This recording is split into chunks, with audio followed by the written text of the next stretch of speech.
Welcome. This is the history of policing, the impact on our current state, part 2. And I'm so honored to be sharing space with all of you. I'm going to give you a couple of accessibility information. So we have ASL interpretation with Brandon, and Brandon will be switching out with our other ASL interpreter, Nora. If you need that information, you should be able to spotlight them. We also have captioning services. If you need captioning, you can go down to the bottom under the More button and select captioning, but you can also do that via the link I am dropping in the chat right now. So wanted to make sure that you have all that information. We're going to start off our panel with a native land acknowledgement. We do that at all of our sessions to honor the land that we are on. So I want to go ahead and lift that up here. We'd like to acknowledge that we live, work, and play on the traditional territories of the Coast Salish peoples and that we occupy this land. This acknowledgement does not take the place of authentic relationships with Indigenous communities, but serves as a first step in honoring the land that we're on. And we always want to make sure that we are challenging people to be building authentic, long-lasting, trusting relationships with Native and Indigenous communities, not just offering up land acknowledgements, but actually have an opportunity to make your solidarity actionable. So I invite people to interrogate like what that means for them. What are the ways in which you are supporting and building relationship with Native and Indigenous communities? We also want to provide an emotional labor acknowledgement.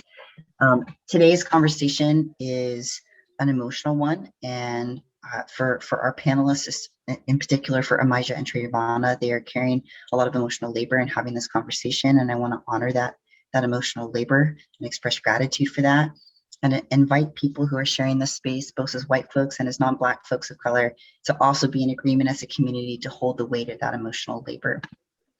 So emotional labor is the need for one group to regulate their emotions to satisfy another group, usually the group holding the most power. We want to acknowledge the diversity present and not present today in this meeting. This group is currently comprised of predominantly white folks as audience members, and white folks inherently hold more power in our current social system within the context of the United States. We also want to recognize that Black, Indigenous, and other folks of color, especially Black folks in this space, are inherently carrying the abundance of emotional labor both today and on a daily basis as they navigate the world, many of them navigating multiple systems of oppression. We thank and honor those that do the emotional labor and agree not to exploit it. We acknowledge the need to hold this emotional labor as a group, and it is the goal today for the folks that do not tend to hold the weight of the emotional labor to accept the complexity and pervasiveness of that emotional labor. So I want to honor that today as we get started. So we just want to give a quick recap, and then I'll do some introductions, but we already had one panel that talked about the history of policing. We were able to hear from folks from Philly, from Ferguson, Chicago, Minneapolis, Seattle, and to hear from those panelists' experiences, not only in the ways in which they have lived experiences, the way that they move about the world, but also the impact that this conversation is having nationally. We are yet again having this conversation. It seems extra heavy and emotional today to be having this conversation as a result of what is happening in Minneapolis yet again. So as a reminder, we are holding this emotional weight together. We can no longer accept the way that we have been doing things. It's not good enough anymore. And this is an opportunity for us to engage in a dialogue beyond that. So I want to take a minute to introduce our panelists and just, again, expressing deep gratitude for taking the time for Travonna and Amijah to be here. I'll do a quick introduction of each, and then I'll let each of them kind of speak for themselves and introduce themselves. But Travonna Thompson-Wiley, also known as Trae in the Protest Network, is a 29-year-old Black woman from Seattle, Washington. She's been on the ground since May 29th, 2020, protesting against police brutality, white supremacy, racism, and systemic inequality. Her work is rooted in amplifying Black liberation and uplifting Indigenous sovereignty. Currently, Travonna works with Black Action Coalition and Decrimalize Seattle, pushing for defunding police, which allows our community to work on a long-term plan of abolition of police through divesting from police as practice, as practiced, abolishing police institutions, investment into community needs, building community-based harm reduction programs that do not rely on surveillance, policing, and punishment. Amijah Smith, Amijah, community queen, savvy strategist, and more. She holds a master's degree in public administration from UW Evans School of Public Policy and Governance. She invests her time towards racial justice while countering anti-Blackness. Amijah is the co-founder of Colorful Communities, LLC, a policy advocacy organization focused on strong education investments and criminal justice reform. She's chief of staff at King County Equity Now and serves varying leadership roles at many tables. Amijah is most proud of her role as a mother and grandmother. And then we have one other panelist who will be joining us a little bit later, Professor Angelica Cesaro. Professor Cesaro is an assistant professor at the University of Washington School of Law. She's a core organizer with Decrimalize Seattle and co-founder of La Resistencia. She has worked with the Northwest Immigrants' Rights Projects, where she specialized in representing immigrant survivors of violence and providing immigration legal services to farm workers. Professor Cesaro served as a chief negotiator during the 56-day hunger strike at the Northwest Detention Center, representing immigrant detainees. She earned her Juris degree from Columbia Law School and a bachelor's from Harvard University. So Professor Cesaro will be joining us briefly, but I wanted to give Travonna and Amijah an opportunity to kind of introduce themselves before we go into that first question. Travonna, do you want to start? Yes, I will start. I'm super excited to be here along Amijah and Angelica. I definitely look up to these two people in particular in regards to the work that they're doing to actually do change. They're both extremely intelligent, but the fact that they spend their time helping others, how can you not be fans of those folks? So I wanted to just applaud Angelica and Amijah. So I'm Trae, known in the protest network here in the streets. I'm 29 years old. I'm from Seattle, a third generation. I moved back up here in 2015 from Atlanta. I went to Clark Atlanta University, where I graduated in May of 2014. I decided to move up here, and I saw the effects of gentrification. I saw how the city has changed. And of course, the entire nation saw what took place on May 25th of 2020 with the brutal murder of George Floyd. And so many times I've seen Black folks, Indigenous folks, people of color, brutalized, traumatized by the police. Last year was the first time I ever had the courage to protest. I'm not from a protest background. I have people in my family who are activists, but I wanted to just get on the streets, and I'm just an ordinary person with common sense who knows it's important to treat human beings decently and respect all human beings. And I just decided as a Black woman to come to the streets to really advocate the pain of which my Black women go through, Black men, Black children, Black trans, non-binary folks, and literally being comfortable with causing disruption. I am all about disrupting the system and abolishing the system. Because we continue to see Black and brown people brutalized. And I work with my group, Black Action Coalition, and Decrimalize Seattle. With Black Action Coalition, we host events and rallies, just getting out to the community and just letting folks know. We're known as the Friday March. So if you've ever been downtown or in Capitol Hill, we may have disrupted your evening. I want to apologize for that, because I can't apologize for Black people, Indigenous people that continue to suffer. And that's just a little bit about me, and I'll pass it along to Amijah. Thank you, Trae. That was powerful. I just want to acknowledge you in this space. You are powerful. Thank you. Thank you, Alina, for the invitation. This noon hour, lunch hour to speak. This is part of the organizing. This is part of the activism. This is part of the solidarity work. So thank you. I also want to honor Angelica, although they're not here now. They honoring that warrior spirit to do such work that happens. So my name is Imijah Smith. Please call me Imijah. Community queen, as I often describe myself, meaning I'm a keeper of nations, keeper of the village, taking care of the community. I feel like I've been molded by wonderful Black women in my life, grandmothers, mothers, just women, Black women in the community, to instill that value in me to do so. I'm here. I think, it's hard for me to talk about myself, but the work that I've been privileged or had access to discuss is, as well as this platform, has really just been, I think, more innately in me. I think that when they talk about things that are passed down in your DNA, I just think that the warrior spirit was passed down in my DNA. I like to think about Harriet Tubman. When you move forward, you got to go back, and you bring your people with you. And so that's how I think. I think about the impacts of what I watch and what I know from history and what I watch today that's happening to Black people, and the disrespect and neglect. And I mean, there's not even the right word when I think about our indigenous people whose lands that we've settled on. It just, there's no word for it. I just feel it in my body. And I think that what Trae had shared is having our common sense and decency to help and support and be in one in humanity with others in our community. That's why I'm here. I usually do my work focus on education advocacy, justice reform efforts, but the reality that all those systems are connected.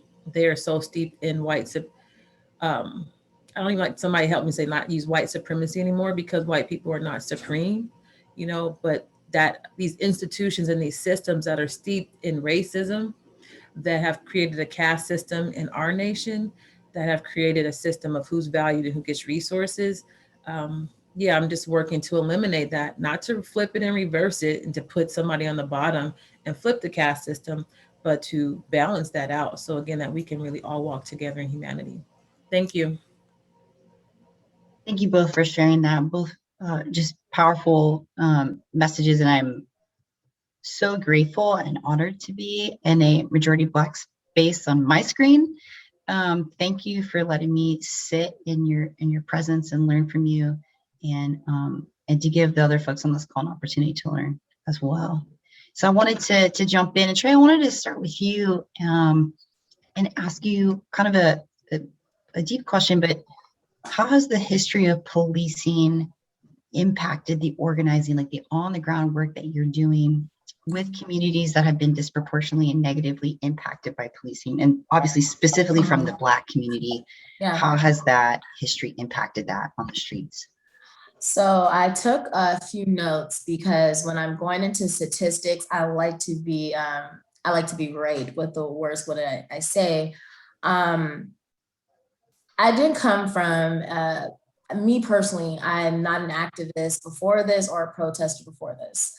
So I've seen on the screen back in college when the Mike Brown situation happened in Ferguson, and seeing how those protesters were met with brutal violence from folks that were supposed to be protecting and serving. My experience with protesting here in the city has not been the best.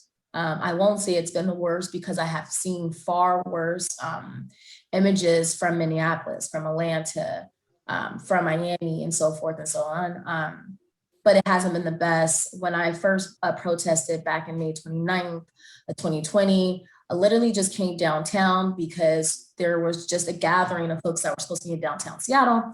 And from there, we kind of just moved around as far as in crowds. And eventually we did take over I-5. It was my first time being tear gassed. So I was tear gassed in the tunnel on I-5. No one was breaking windows of the cars that were on I-5. There were actually people on the cars. A lot of them were in support of what was going on, because we had said enough is enough.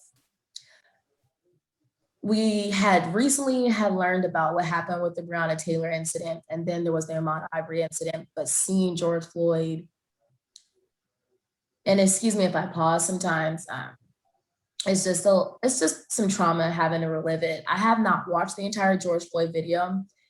because since I've been young, Black kids are in a way conditioned for our knowledge and for our safety to know about racism, white supremacy, oppression from the films of which it is that we watch. I don't know how many people have seen a movie called Rosewood, but I remember seeing that as a child and it shook me to my core. Seeing A Time to Kill literally was traumatic. Having to see Roots, having to see movies such as Boys in the Hood that reflected our reality of the conditions in which Black folks live in. But seeing those movies, hearing those stories about Martin Luther King and Malcolm X and so many other people, the Fred Hamptons, Black people constantly have to relive trauma. So last year, I was just saying enough is enough trauma. I'm not watching that video. I don't need to watch the video to know what happened was wrong. There was a Black man pleading for his mom, and I'm done. So I went and started protesting. Went on the freeway, we were gassed. I remember running off the freeway because I didn't know if I was going to be the next person I was going to be stumped over, you know, or anything like that. And then from there, we just met back downtown, and I was the first group. I was in the first group that went over to CHOP. And I continue to go to CHOP to protest about the conditions in which Black people, folks live. And the brutal and murderous institution known as the Seattle Police Department has made it overwhelmingly difficult to advocate for Black lives. While speaking about the inhumane conditions that the Black community in the city and the nation live in, my group, Black Action Coalition, as well with thousands of other protesters, were met with violence, was met with tear gas, rubber bullets, pepper spray launchers, threats of batons, and actually people getting beat up with batons, and even seeing protesters that were, that had, one protester's head was ran over by a bike cop. And this person was knocked down, unconscious, and the cop ran over that person's head. So seeing that has not been the best. And while the government has continued to fail the Black community, we have every single right to challenge our living conditions and treatment by this racist system. This country that we are on right now was stolen from our Indigenous brothers and sisters, and this country was founded on a protest. So protesting is America because it is how America started. It is one of the reasons of why we are here. And American history class taught us how to protest. We got the rubric from American history class in regards to, you know, the telling of the story of the Boston Tea Party. And every person that's in the street that were advocating for Black lives, we're not just advocating to say Black lives matter, but the quality of those Black lives matter. And when we talk about the Black community and how they have suffered, they have gone without adequate resources and education, healthcare, employment, and housing. And systemic racism has contributed to the persistence of race-based gaps that manifest in many different sectors, such as economic sectors. Especially during the COVID-19 pandemic, Black infection and death rates are significantly higher than their vaccination rates. Louisiana has the widest gap, with Black death rates 26 percentage points higher than Black vaccination rates. Black Americans have higher mortality rates that are like twice as high as other groups. And then after, and Indigenous people, they're suffering even more. I can go on into more stats. The fact that Black folks graduate with more debt from college, Black women in particular, me being one of those Black women. The fact that Black people are you know, they're twice as likely to have zero net worth. The fact that Black folks have some of the lowest home ownership rates. The fact that Black folks in general are 2.5 times more likely to be killed by the police.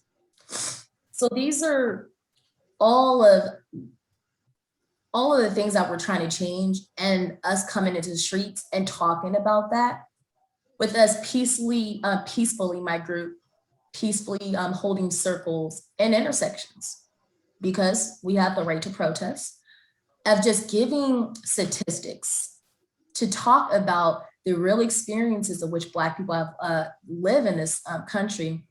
We are met with SPD stalking us, with literally issuing dispersal warnings, of course, because we're blocking traffic, because they're more concerned about property over people. They're more concerned about profit over people. The fact that we have had people arrested in our group, we have had people threatened. Me personally, I'm not the most well-liked among white supremacists, but I'm not here to be well-liked by folks. I'm here to advocate against the inhumane conditions that Black folks live through. But just even with just talking about some of SPD's own officers having the highest amount of officers out of a precinct go to the insurrection riots. Talking about that, we are met with threats of violence and jail time, where they want to threaten us, which is calling out what it is that they're doing. And the issues and statistics that I did, briefly mention are just a glimpse into what needs to be changed. And I said earlier, when we say Black Lives Matter, we are stating the existence and quality of that life matters. And the Black community has been suffering for over 400 years. So how many more years, months, days, and seconds should Black people have to suffer? It needs to stop now. And it's definitely time for a change, and it comes with defunding these institutions that cause harm. It starts by investing into community. It starts by creating a system that actually reduces harm, that actually is about transformative justice and restorative justice, other than throwing folks in cages, because that gets us nowhere. And it's important for anyone who is a decent human being.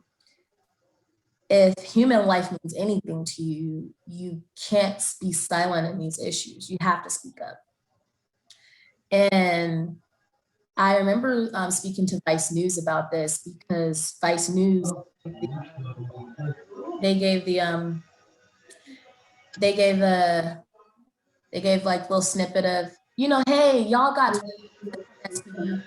while other folks haven't gotten anything.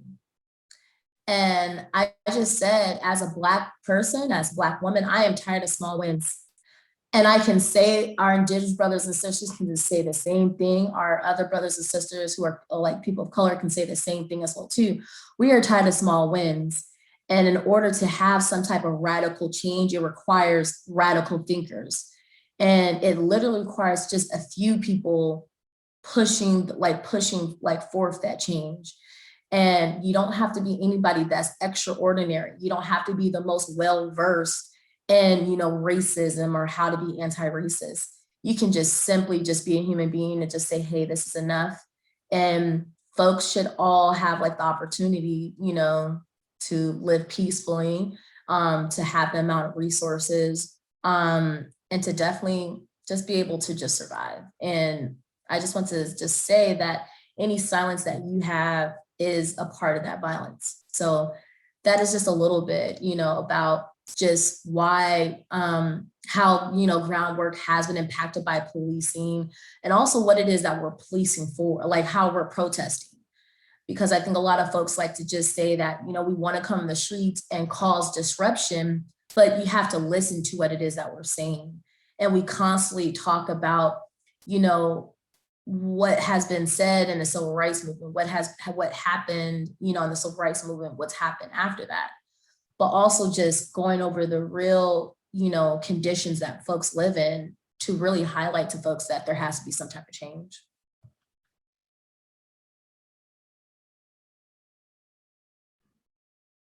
Thank you, Travonna. I mean, what am I supposed to say after that? Like, there's nothing to say. Please hold Yeah. space for that. Thank you for sharing that perspective from someone who's been in the streets and been organizing literally every week for the past year. Amaija, I wanted to transition to you and kind of give you an opportunity to respond to that too, but then also kind of pick your brain around what the intersection of advocacy or policymaking is with the broader movement for Black liberation and abolition. It's a very big question, but what is the connection between advocacy and policy with the broader movement for Black liberation and abolition? How are those connected for you? Thank you. I think it's a great question. You know, I had an opportunity. First, let me just say, Travonna, thank you, because I can relate to all the things you were sharing in terms of the movies, the trauma that we wrestle with on a constant basis every day as Black people, as Black women, and all the other categories that follow. Black families, Black males, you know, Black trans. It's constant when you live in a country that's normalizes anti-Blackness. You know, that's the norm. So when I think about, well, I was fortunate also to look at part one, and I thought the panelists that, you know, you provided did a great job with the history of policing. They kind of started like after enslavement, you know, to control the movements of Black and Indigenous people. But I actually think that the policing started prior, during the enslavement parts of that, because of, you know, the not allowing us to gather as African people from African nations, and not allow, you know, your life would be literally killed. You could be killed for trying to educate yourself. Anything around liberation was formalized, you know, to keep people in oppression in an enslaved state. So when I think about the policies now, today, I think that they're just consistent. You know, if you try to run off and run away to get back home or wherever you're trying to go for liberation or for safety, there was laws in place. They would have a policing system to go find you, bring you back, but there was also laws in place where people would have papers and you can go to court. You know, if you tried to fight and say, I'm free, and they could say, you know, there was laws instituted during quote unquote emancipation. And then when you think about policies and laws, you have to think about the Constitution. You have to think about the 13th Amendment, how that is embedded in there to keep people captive and enslaved. And you have to think about, you know, 3/5 of a human that is, you know, written down in our Constitution. We need the work and organizing needs to go to that extent, that we not only change, trying to talk to people individually, you know, trying to work at systems to, you know, talk about advancing racial equity. Can we all just get along? Rainbow Coalition type conversations. But let's get to this Constitution. Let's put our money where our, you know, our mouth is.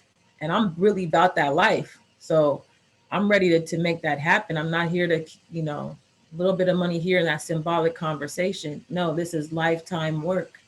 This is from the day I got onto this earth till the day I'm off.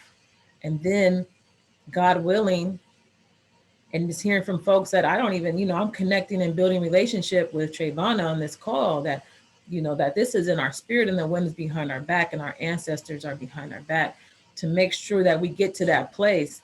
Because as long as the US has a constitution that is embedded in anti-Blackness, steeped in this racism and everything that filters down in the fabric of the policies, we're not going to get there. And it's just a lie. So let's quit playing with each other, because I'm not playing with you. I'm not playing with my life. I'm not playing with my children. Although we are walking through this, and then how do we walk through this together? Because I definitely believe that Black liberation, I don't believe nobody's getting liberated until Black folks are liberated, because of the anti-Blackness and how that's sustained in our societies and amongst the various cultures, ethnicities, and other races. We're not going to get past that. So when folks are having an issue talking about, why are we talking about Black folks and this and that, or really trying to make it on the sacrifices of the bodies over the centuries, because you got to get clear what we're dealing with here.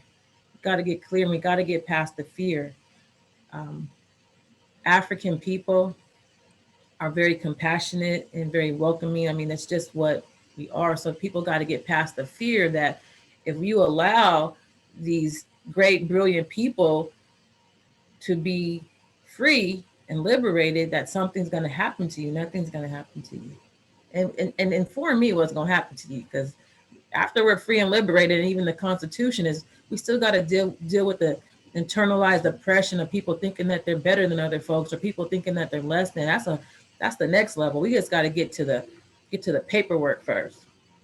So in saying all of this, like the laws and the policies, I just want to call out the crack era, the war on Black people. They call it the war on drugs, but I call it the war on Black people. The crime bill laws that are people consider themselves progressive. You know, the Clintons, the Bidens. I mean, I'm just gonna call it what it is. I can't sugarcoat it out of fear myself, because that's what gets us messed up. The policing over the history makes us afraid, and there has been true consequences and backlash for speaking out, as Travonna just shared. When you call it the truth, they want to silence us.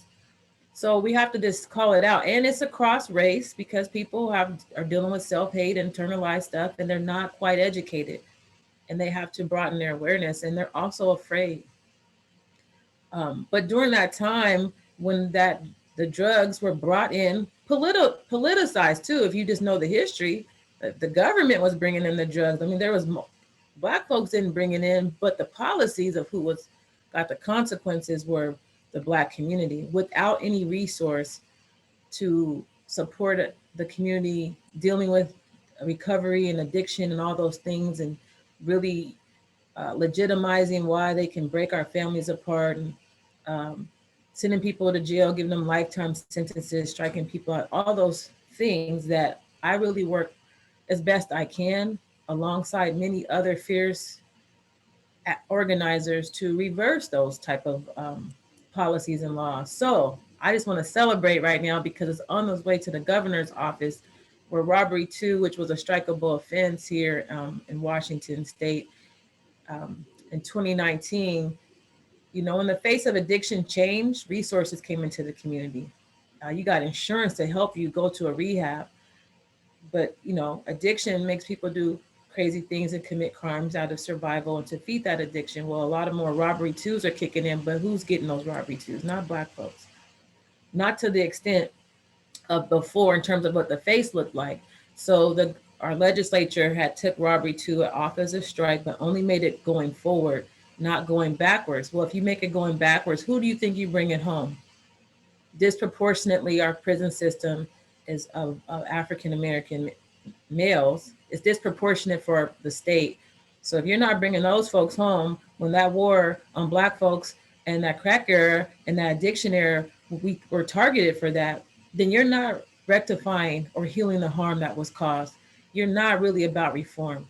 So anyways, just through more advocacy and fierce advocacy and being a key player in that, not the only one, don't get me wrong, because there's some fierce advocates who were by my side, really riding hard, but as one of the key folks really out here speaking about it, to see it going to the governor's office, to see Washington state trying to make some baby steps forward and reform around these type of laws, is worth celebrating. Hasn't quite been signed off, but I'm, fingers crossed that it will make it to the finish line.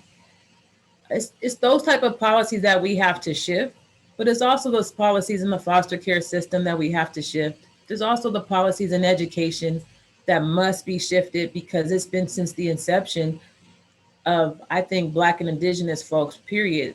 Once we were encountered with, I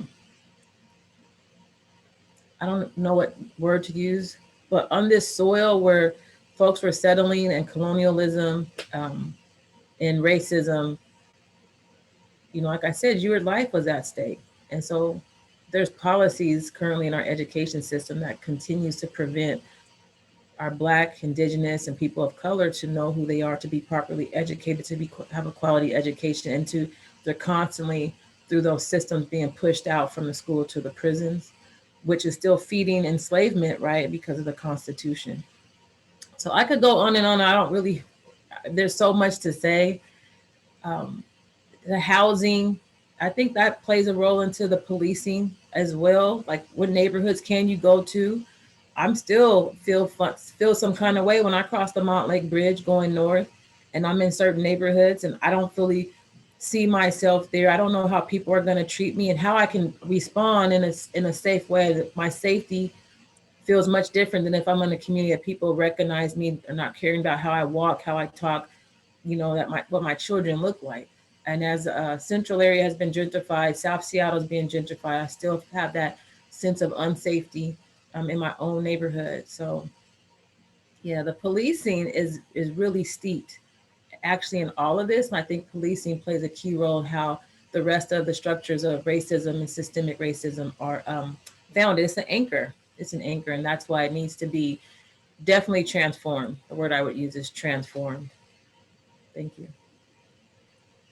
Thank you for sharing that, Amija, and talking about that intersection of like policy and advocacy, how that is connected not only to Black liberation, but the liberation of all of us. All of our liberation is entwined with one another. We are under a falsity to believe that as non-Black folks or non-Indigenous folks, and this goes for folks of color also, that our liberation is not wrapped up in one another, or that some of us are free when not all of us are free.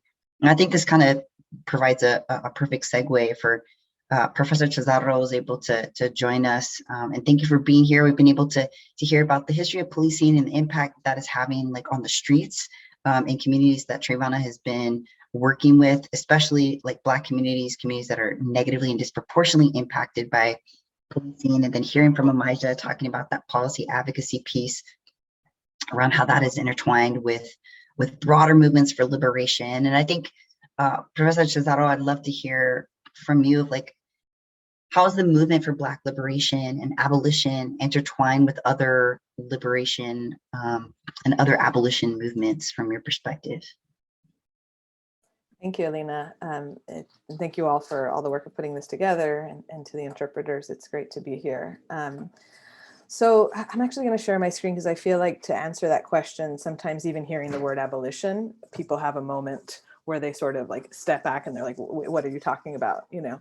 And so I'm going to share my screen and just share some slides that just kind of explain when I'm talking about abolition, what I'm talking about. So, you know, when we think about abolition, I think of it as just this like flexible practice. There's no one way to be an abolitionist, but it is sort of centered on these core principles of eliminating policing, imprisonment, and surveillance, and then also at the same time rejecting the expansion of all aspects of the prison industrial complex. So rejecting the expansion of surveillance, rejecting the expansion of policing, which to me means rejecting the expansion of police budgets, rejecting the expansion of sentencing, you know, doing the amazing work Amija's been doing that actually reduces people's sentences and gets them free, and rejecting the expansion of imprisonment of all sorts. So it's also important to me to note that it's not just like Seattle as it exists today, but just without cops or cages. It would actually mean having to build a society differently, right? That's built on cooperation and mutual aid. It would mean billions of extra dollars to spend on housing, food, and education for all, starting with Black communities, right? And so to me, that's the vision of abolition. It's not just, you know, what we have now minus SPD not in the picture. It's what is the society that we could create that would make SPD irrelevant, that would make SPD obsolete, right? And to me, that starts to bring together a lot of different fights. And so, you know, I think one question we get a lot at Decrimalize Seattle, which is one of the formations I organize with, is like, does this mean if you're defunding SPD that I can never call the police if I feel like my life is in danger? Abolition asks us to ask a different question, which is, why do we have no other well-resourced options? Why, when someone is having a mental health crisis, the only person that we can think of and know of to call is an armed officer who is more likely to kill the person, particularly if they're Black, than they are to help them, right? What do we have now? People will often ask, and how can we make it better? So like, we have cops right now. How could we improve the cops? What sort of training would they need for when they show up armed to somebody having a mental health crisis? Abolition says, no, that's the wrong set of questions. Instead, we need to be asking, what can we actually imagine for ourselves in the world and the world that we would want to have so that Black lives actually matter, right? And then this is one that I am sort of constantly trying to even catch myself to say, it's so easy to say the immigration system is broken, policing is broken, right? Abolition says, no, the system is actually working as designed and it cannot be reformed. We don't want a gentler or kindler SPD when by definition, SPD, as all police department, exists to keep Black people in check with threats of violence and death and protects mostly white property owners, right? Like that is at the core of the history of policing, you know, as a panelist last time said. And so I'll skip this quote. I want to talk, because you asked me about those connections with fights. And so these are some fights. Some of these I've been part of, some of them I've just been supporting or been admiring from afar. But when I think about this moment, this past summer, where the call to defund SPD by 50%, you know, sort of caught fire, it's based on many histories, many histories. But one set of histories is the history of abolitionist fights in Seattle that have been imagining something totally different, right?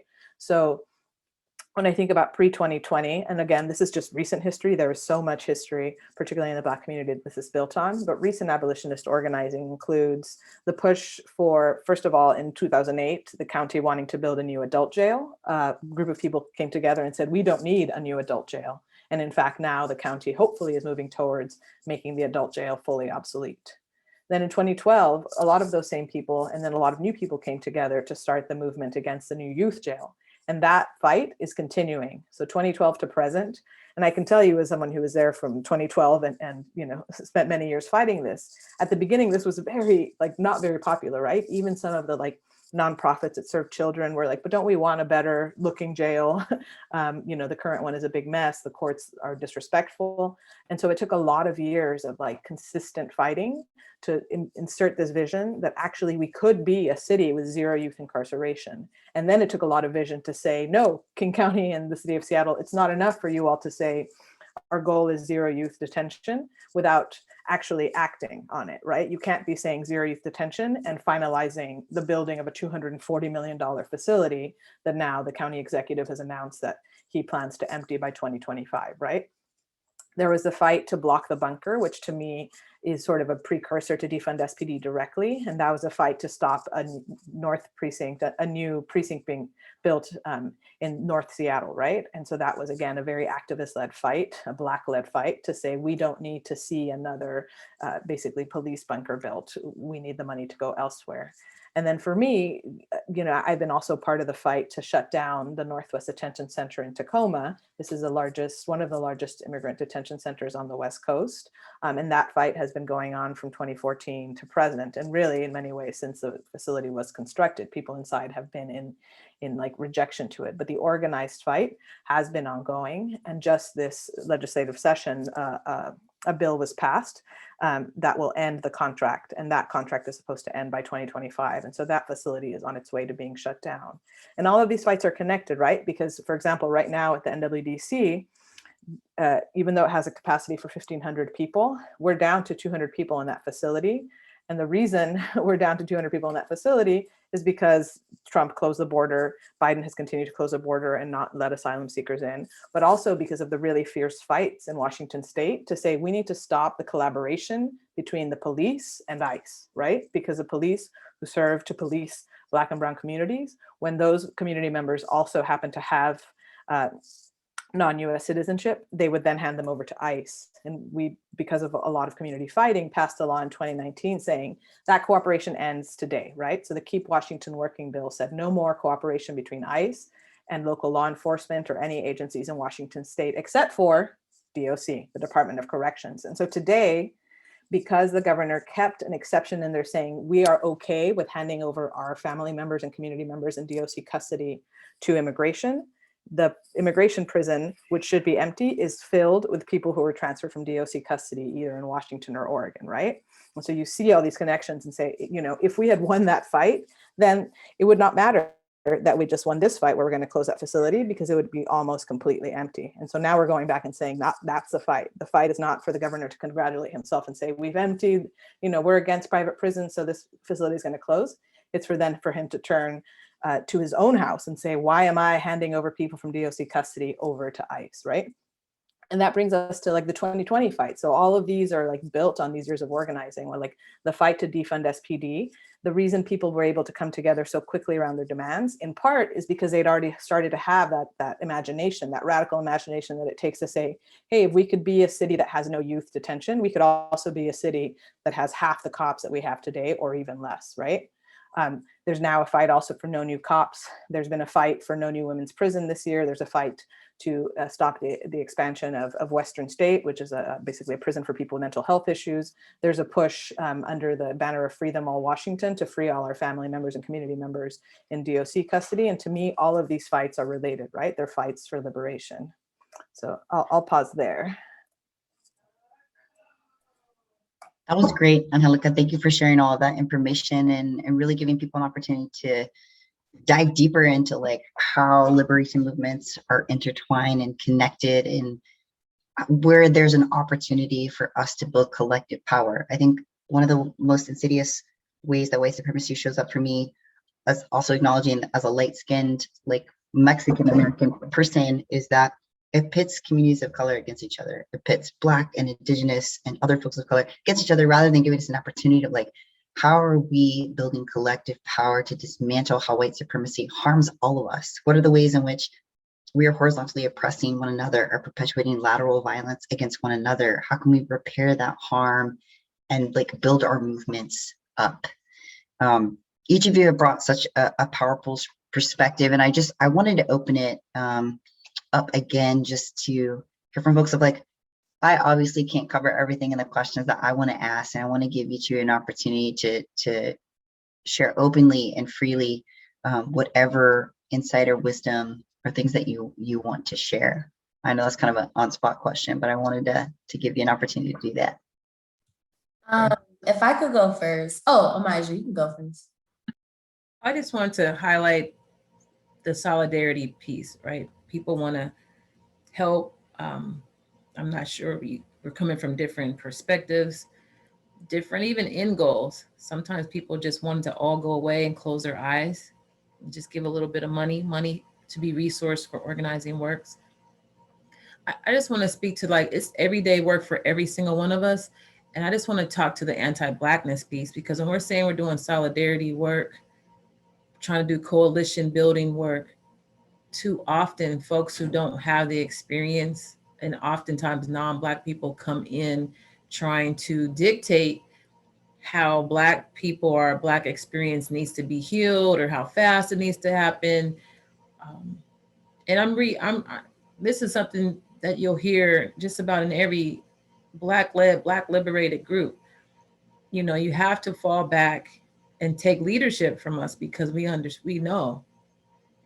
Oftentimes other groups that they're going through something, it's like, you need to be talking to Black people and Indigenous people. They already know, they've been dealing with it for forever, right? So we have to stop and do that. And so every group, including Black people, have to deal with the anti-Blackness that's constantly keeping us divided, constantly at play, and get out of the fear of being liberated. You have to first want to get out of the fear of being liberated. You have to, if you're non-Black, you have to get out of the fear of thinking you're going to lose something,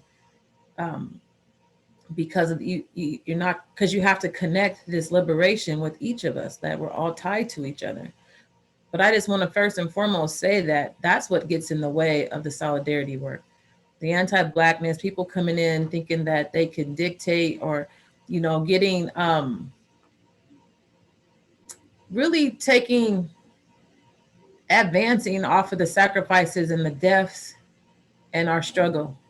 You know, I think about the wake of George Floyd, the wonderful way the community came together. But I think about the non-Black people who are out here doing consulting to talk about this issue. You're not even Black. You're talking about it. Do you even have a co-consultant, co-facilitator with you that's even Black? Like, that's what's happening in Seattle and the Pacific Northwest. Like, people are still feeling like they want to be part of it, but they're not being accountable to our community. And that's what needs to happen first and foremost, really, in order to move forward with this work. I've just seen in the community, just folks who probably have the best of intention, but violating our value systems, just stepping all over Black folks, violating our elders, knowing that Black folks cannot go into your community and do that. But for some reason, you feel like you can come into my community and do that. And then you want to get kudo points for doing it and feeling extra special, not realizing the damage that you're actually causing and the divisiveness that you're causing in our community. So I'm asking for folks who are non-Black, who are organizers in the movement. Some of y'all I've talked to, others I need to keep talking to really work at that and to talk with other organizers, Black organizers, and ask us, you know, how can we be helpful, and to be accountable so that you can learn in the process of doing, not to get credit and getting paid off of the backs of our suffering, because that's happening. And again, I don't have a problem talking about it because it's happening all day. It's been happening, but we can at least, let's get real and then anchor in a different way and be founded in a different way so that we can move intentionally together. Nobody's perfect in this, but as long as we're willing to move better together, stronger together, more intentional together, then we can only be greater together, in my opinion.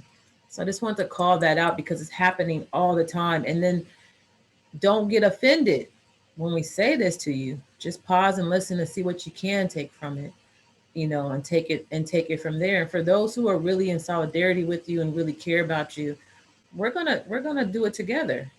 You know, we gotta have real authentic relationships, healthy relationships. And sometimes that means it's hard walking together, but at least a person like myself, I'm willing to walk alongside with whomever's willing to walk alongside me. But I gotta be real with you, and I can't be worrying about your feelings always getting hurt because you keep stepping all over me, or you're sitting here watching me suffer and sacrifice and be in pain while you on the waterfront drinking wine, just talking about you gave a little bit of money to an organization. Like that's not balanced. So thank you. Thank you, Marja. I totally agree with everything that you said. I have seen the movement co-opted by non-Black people in regards to the Black Lives Matter movement. I can only speak for the Black Lives Matter movement here in Seattle over the past year. From which it is that I've seen is the movement has been co-opted mainly by white folks. And again, you say they have the best intentions, but they center themselves in their own experiences, and they dictate and tell us how it is that we should, how we should be, and how we should treat each other, and how we should do this and the third, and that is a form of policing.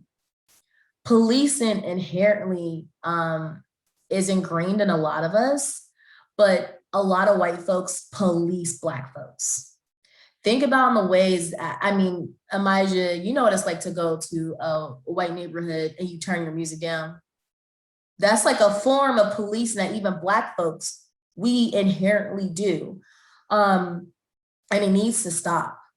And with the recent killing of Daunte Wright on Sunday, Daunte Wright will not be the last person killed by a police officer.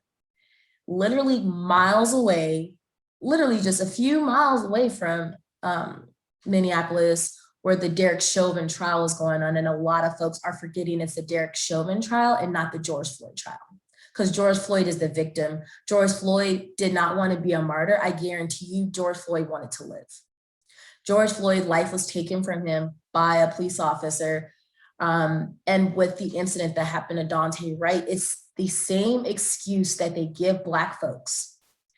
They felt that they were in fear, and now with this defense, they're saying, I was reaching for the taser and got the gun, and I mistake the taser for the gun.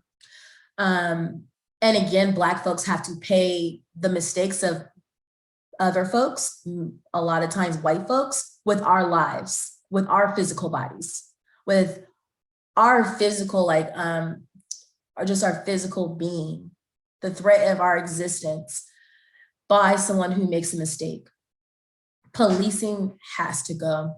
This system cannot be reformed. It will always be anti-Black.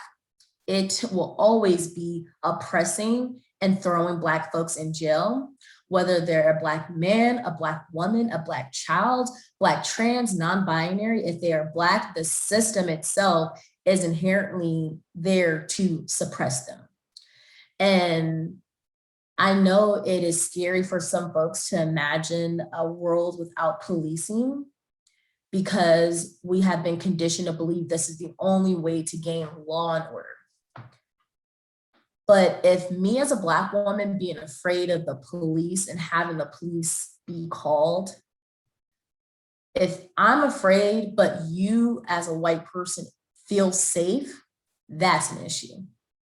And it has to be abolished, because a certain group of folks cannot feel safe while a large majority of folks are dying, are crying and pleading.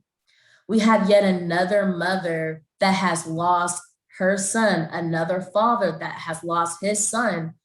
Dante Wright has a 1-year-old that will never, ever get to know his father because of the mistake of an officer. The same excuse was used in the Oscar Grant situation. And Nikita Oliver spoke at a panel that I was on. And when SPD was talking about they were changing the excessive force that was being used or something in regards to the SPA contract, I believe. And if I'm wrong, I will be corrected. And they're like, well, what are we supposed to do if we can't use pepper spray or tasers, or what is it that we're supposed to do? And Nikita Oliver brought the conversation back to, this is human bodies we are talking about. This is human life we are talking about. The CDC has just reported that racism in itself literally causes harm on your psyche, with you being anxious, with being depressed. So many Black men and so many Black women are stressed because of the effects of racism. Just imagine just an anxiety constantly on your shoulder. I don't know if I'm going to get killed by a police officer. I don't know if I can get a bank loan. I don't know how I'm going to be able to, take my kids to childcare because I can afford it. I'm a Black single mom, but I still have to go to work. Just all this constant threats to us just being able to exist is enough, and it has to stop.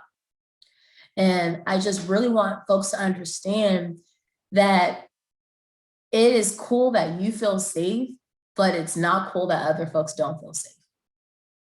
And I think we really have to get into the habit of that. And the next thing I would like to leave with folks is, it's not comfortable for myself and Maisha, or even Angelica, to have these conversations, because it is uncomfortable having these conversations.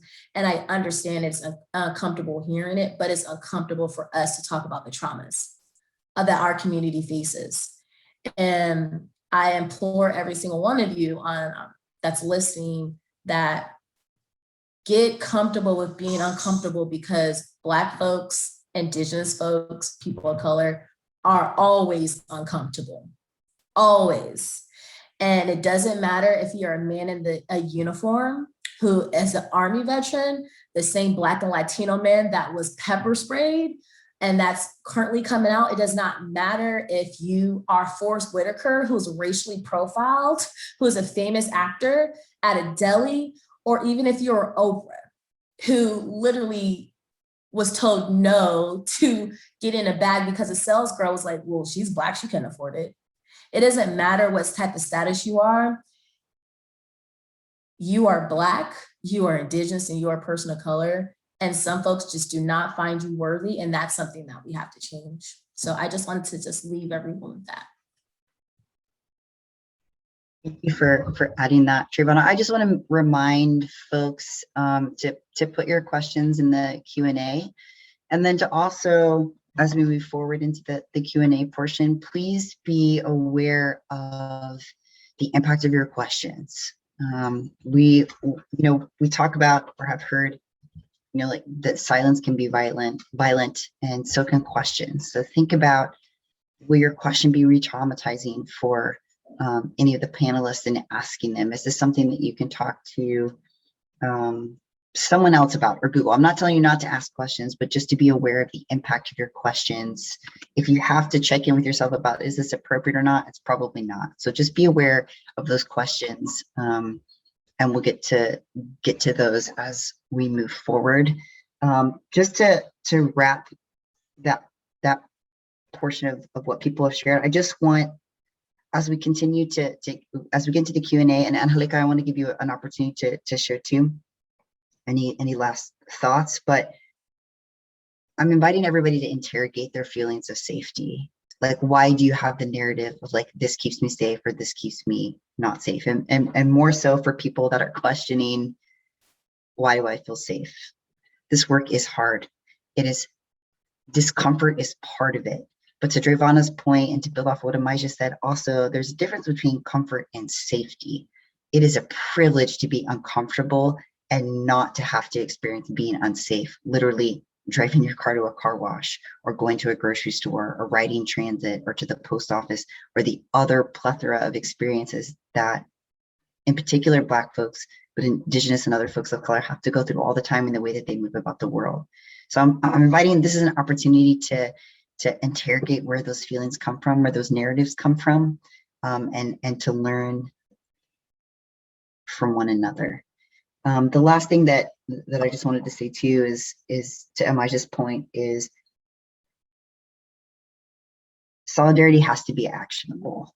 Solidarity, and I did not say that. I'm sure it was a brilliant Black woman who I cannot remember who said that, but it was not me. I wish I could take credit. I can't. Like, solidarity has to be actionable. It can't be Black Lives Matter statement. Can't be a Black Lives Matter sign in your yard. That is probably in the CD. Okay, can't do that. It can't be blocking out your social media. It has to demand action.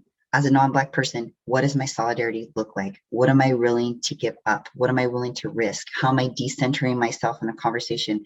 As someone who's not deeply impacted negatively by policing, how am I decentering myself and building power with Travonna and Amaya and Angelica too, of like, how are we fighting for liberation? How are those movements intertwined? So remember, we're supposed to be uncomfortable. Solidarity demands action. This is an invitation to reimagine ways that that we're not used to. And Angelica, was there something else that you wanted to add to before we move into Q&A? I wanted to give you a chance. Yeah, thank you so much, Alina, for that. I guess I when I think about like what's very specific about Seattle's reaction to radical demands, and by radical I mean like from the root, it often is going back to that easy or comfortable posture, right? And so I'll share my screen one more time, because I was like, this is it. This is the thing I want to share, and I'm happy to share this with attendees later. But this is a chart, that we sort of developed over the summer and the fall and into this spring with Decrimalize Seattle, thinking about like what is the comfortable response to these demands to defund police, and what would it actually take to have the radical change that would actually create radical safety for the first time, particularly for Black communities. And so we hear the mayor when council saying like, we can't cut any SPD positions until we have an equivalent, proven, evidence-based civilian replacement. On the movement side, we've been saying we don't actually need a civilian replacement for every police function. And actually, when people's actual daily needs are met, the need for 911 response would go down. Imagine if Seattle was a place that had universal housing, that had free transit, the calls to 911 would go down. If we were a city that had universal childcare, if everybody had, accessible, culturally competent mental health care. Like we don't actually just need a civilian replacement for cops. We need basic needs met. We also hear a lot, and we've been hearing a lot lately, like without the current staffing levels, we can't guarantee your safety. And you all have been doing a great job being like, whose safety matters, right? And we also highlight all the time, like police do not guarantee public safety. We need to build out non-police ways of responding to the harm that will happen, and at the same time, build out ways of people meeting their basic needs, right? We also hear like when we reimagine police, we need to reduce police response times, and also having like community building trust with police. We want to instead reduce every single opportunity we can for police to come in contact with the public, right? Every traffic stop, every community picnic, every time someone's just hanging out, like there should be as few moments for that contact as possible, not somehow like a friendlier BIPOC-led, woman-led SPD force. That's not going to be the thing that shifts it, because the problem isn't with who is doing the policing. The problem is with the racist roots of policing, right? And then finally, and this last one is kind of a hard one for folks, people are really tied to this idea that we've like made some strides in accountability. There've been some setbacks, but we need to continue with a consent decree. We need to continue with that work. When the reality is that like accountability reforms have systematically failed, right? The Seattle Police Department is functioning exactly as designed. policing poor people, Black people, people with disabilities, other targeted groups, and giving more money for more training, is not going to result in less violence and is a waste of resources that should be going to community. And so I think in those moments where we fall back to like the Black Lives Matter sign on our lawn and sticking to the first column, we need to think about what would it take for us to be in active solidarity with building the world that the second column argues for. So I will stop there. Thank you for sharing that. Oh, go ahead. Go ahead, Amijah. No, sorry. I was just apologizing for turning off my camera. It's because there's a dog here. So Amijah, go ahead. Thank you. You know, I had children over here too, so trying to hold it together. I just want to add or build on what Angelica just shared, that the policing system is not working currently, not just because of how it's, not only because it was set up in racism, right, and embedded in that, but also in our society, people are using that to weaponize others. As we talk about our solidarity work or wanting to be together, people are quick to call the police. And we know already, like, what happens. George Floyd did not do anything violent to anyone, yet he died that day because someone called the police. And I feel for those who made that decision. The gentleman at Starbucks, because he just wanted to use the restroom, someone called the police. The gentleman that was bird watching, that got shown, that's real. That stuff happens all the time. White folks would tell you all the time about how they'll call the police, and non-Black people will all the time. Don't you have a warrant or something? You're probably on probation. They tell you all the time because they understand what happens to Black folks. But you know who else does this type of stuff? Children in schools and elementary school. They know who the teacher is going to respond to, who the teacher targets. So this stuff is so embedded. It's like how it's weaponized to control and to discipline Black people, and not just Black people, but that's what I'm speaking about. That's what I'm centering this conversation around. That as we try to reform, do anything in the policing system, we also have to do it in our minds, bodies, and spirit. And Seattle being predominantly white, Washington State being predominantly white, the call is huge on the white population here. As progressive as we want to move, we have to make a decision. Am I going to call the police because I'm uncomfortable? Because policing is legitimized because there's a group of folks who legitimize it. We got to understand that. We talk about the system, we got to talk about people and their belief systems. And again, that's why I said the anti-Blackness is so rooted in all the groups, right? You get to target someone, they tend to be the one with the less resources, the less power, the least amount of money. So they're just easy victims. They're easy victims to go ahead and throw away. We don't have to hear about their voice. We don't have to hear about their experience. It's passive aggressive here where we stay. And people are quick to say, I'm going to call the police without even talking to you. You know, there's a program, I guess you can put something up and you can get it for free, and people leave it on their porch or they leave it somewhere. You can just go pick it up if you want it. Well, my adult child went to do that and someone pulled a gun out on them, the neighbor. They're like, why are you pulling a gun out? Because they're wondering why she's going over there to get the free thing. So if you knew your neighbor, and was communicating with your neighbor, the neighbor should have maybe told you people are going to come by here, I'm dropping something off. But nevertheless, that should not be an excuse. And then we rationalize that in rational thinking. We rationalize this. My daughter was pregnant at the time. It's broad daylight. There's no harm happening to anyone, but that person felt to do that. And if the police were to come, if you felt that comfortable, I wouldn't have felt that comfortable to call the police. They will legitimize the actions, that irrational action. So that's what we're also dealing with, why this is still steeped in the way it is because it makes, for the most part, white privileged people who benefit off of this system comfortable, because they have to deal with something that anti-Blackness that just has to just be ripped and healed and get that toxin out of our spirit so that we can see the humanity in African descendant people, in highly melanated people. Thank you. Thank you for sharing that, Amaja, and being willing to share that experience. I want to be able to give us an opportunity to get to some of the questions. We probably won't be able to get to all of them, but I want to be able to get to some of them. And Amaja, this kind of speaks to, I think, from a policy suggestion, but somebody had asked in the Q&A, do you have policy suggestions of how transit agencies can disconnect and change their relationship with enforcement and police? And I think this is probably getting towards that fair enforcement.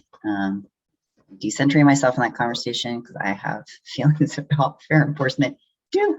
We could be doing a lot of good in communities that don't center that, but wondering if you have policy suggestions I could speak to that. Well, my response would be that they should disconnect and they shouldn't be connected with each other. Police shouldn't be called.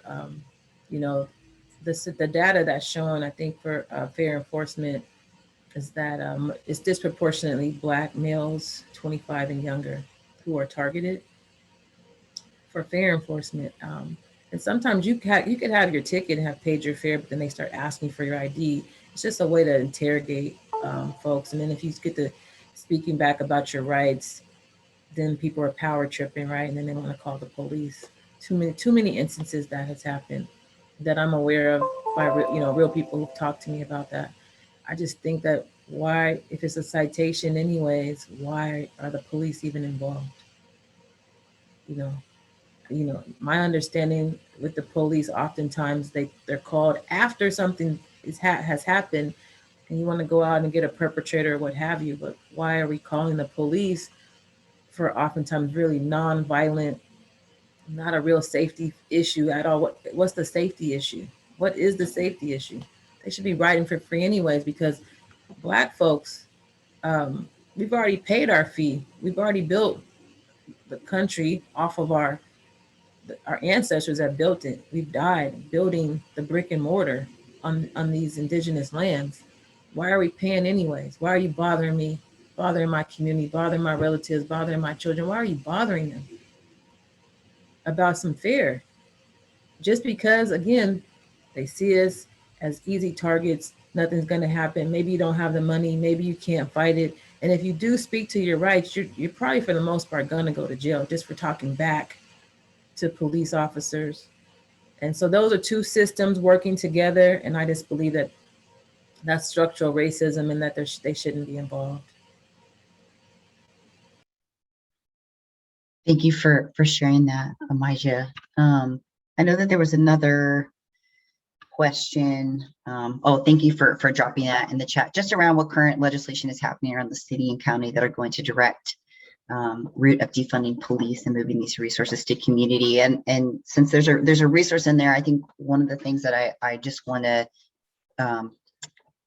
as a point to make is, like, we cannot expect communities to all of a sudden just create these different safety parameters. I think there's this narrative that, well, if we defund the police and we give resources to community, then what happens in an emergency?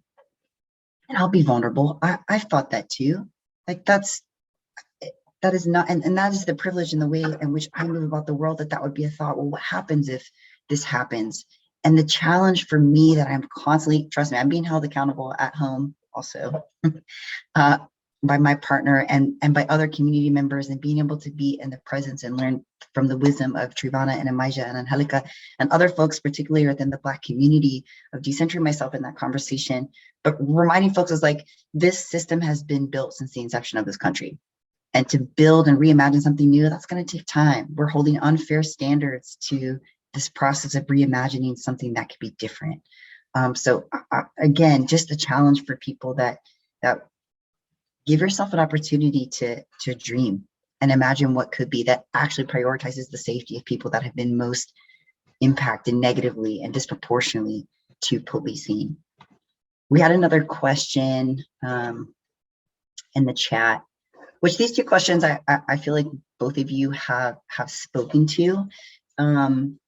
And I'm happy to have Travonna, Amaja, and Angelica speak to this, but just in terms of, somebody had asked a question, have you seen any signs of hope or positive positive movement in areas that you want to point to. And I want to, I know it's our tendency to want to grasp things that that are positive to make us feel better, maybe a little bit about things that that are negative, that are happening.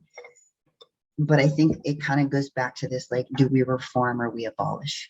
And I think when we have young Black men that are getting pulled over for an air freshener in their rearview mirror and lose their life because of that, it's the wrong question to ask. Is like, how are we beginning to dismantle the current systems and structures that we have and creating something different that is prioritizing that safety?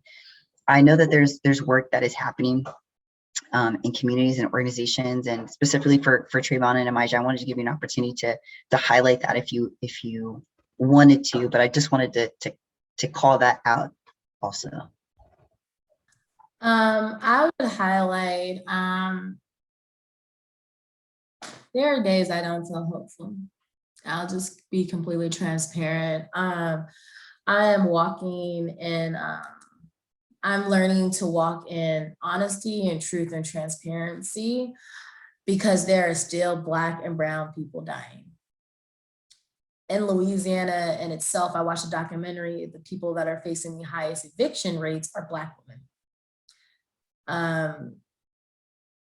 To see so many of close friends and family that my grandfather knows in Detroit, Michigan, that have died from COVID because of racism in hospitals and healthcare, that system.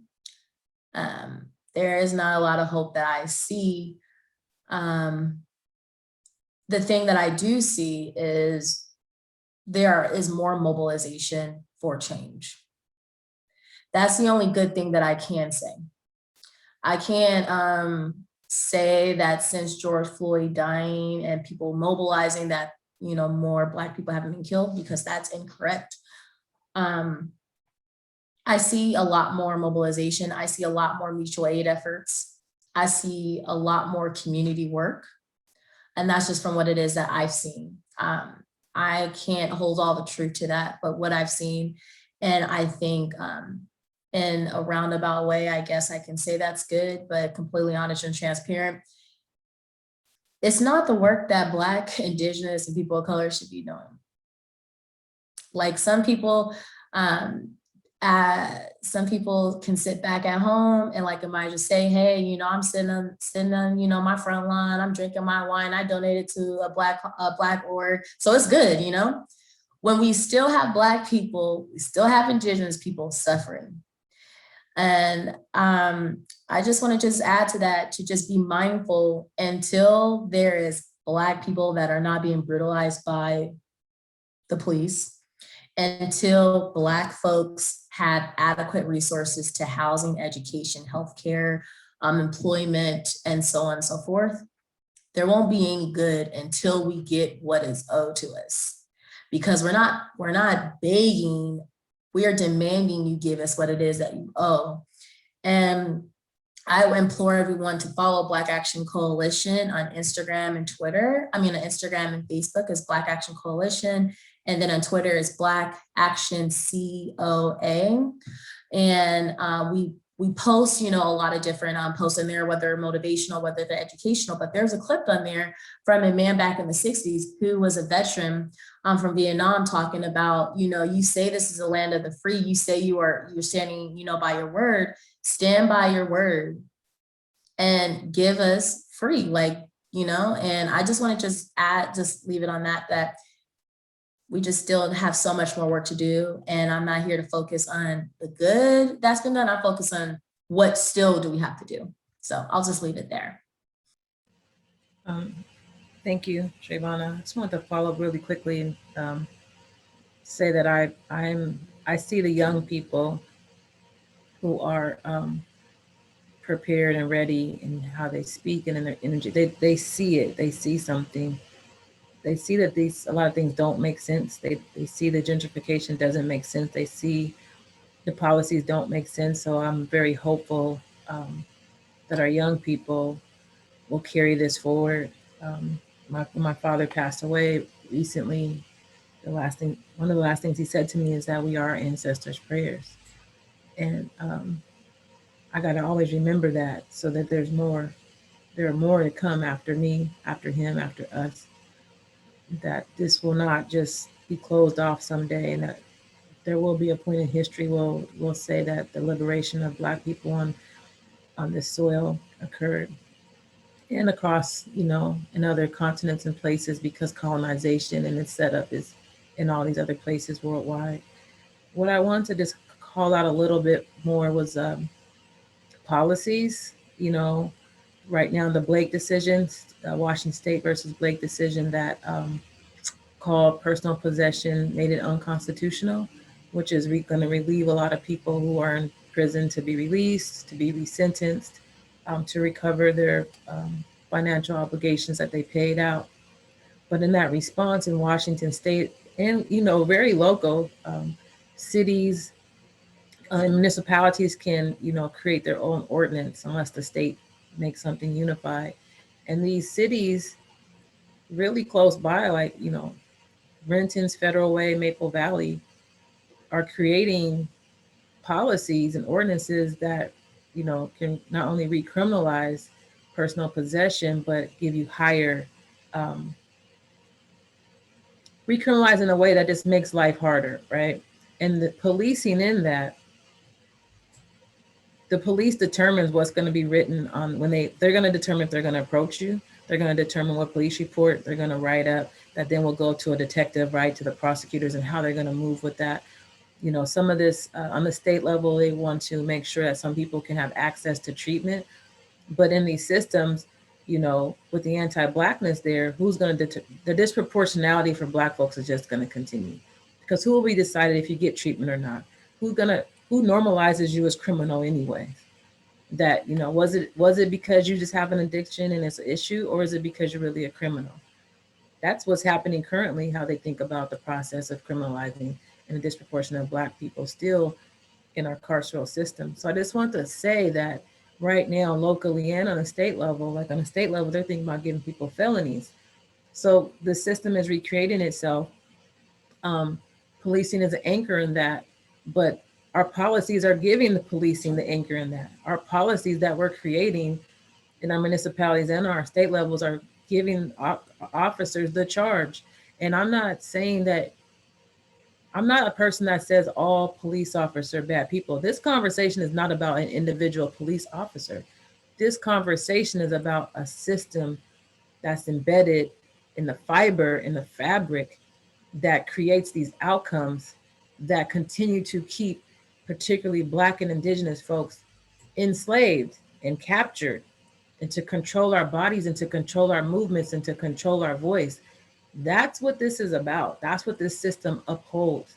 So whether you are in the police force as an individual to do great things, whether you're there just to do your job, and whether you are just a common citizen who feels like I'm going to utilize them for safety, whatever that, how you define that for yourself, you have to get clear about how you move and decisions that you're making that perpetuate and uphold enslavement on Black, Indigenous, and people of color bodies. So I bring out the Blake decision as an example that our Supreme Court did something I thought was pretty radical, and particularly on that war on Black people in the crack era days. But our systems are recreating itself and really making it worse. And why? Because they have to pay for itself. That system has to pay for itself to remain intact. And we as a city folks and local folks and state folks who in the state of Washington, we can make a difference and demand something different. And I implore you to, educate yourself and broaden your awareness to do something different, and to walk in the value of anti-racism, and to walk in the value to counter anti-Blackness, so that whatever decision is made, we are not continuing the harm that we've already created, that we are actually trying to put a stop on it, eliminate it, and do something better moving forward. Thank you for your time. Thanks for sharing that, Amaijo. We only have 3 minutes left, but I know that Latonia and Vivian and Angelica were dropping Black Action Coalition, King County Equity Now, Decrim, ways for you to get connected to these organizations. And again, just remembering that people that are most connected to the trauma know how best to lead. And it is our, I consider it a privilege and honor to follow that leadership and to continue to learn from each of you. And like, I've been in spaces with you quite a bit and have learned so much from you. And Maija and I are new friends, and I'm so excited to continue just to build a relationship and to learn from you and support the work that King County Equity now is doing. And Trae, I am just like so grateful and humbled and honored at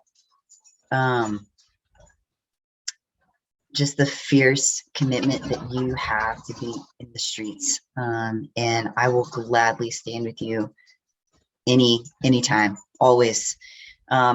I want to, we dropped a survey in the chat for folks. Angelica, I might follow up with you to see if we could get slides and resources for people, for people to unpack.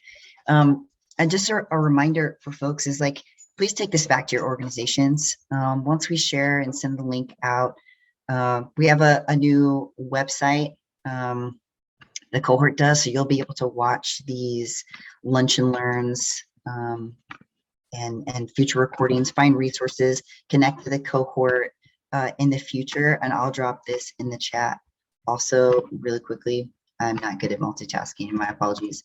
But I as we continue to have these conversations and continue to have these panels, we want to continue to interrogate why we feel safe, what makes us feel safe, why do we have that narrative, and then thinking about what do we want to create when we are dreaming and reimagining ideas of holistic public safety. The next couple of panels will center that. We'll have panelists from all over the country that have kind of taken that and said, hey, when we reimagine what holistic public safety looks like, this is what we've come up with. So I invite you to continue to show up to these conversations, hear from our panelists.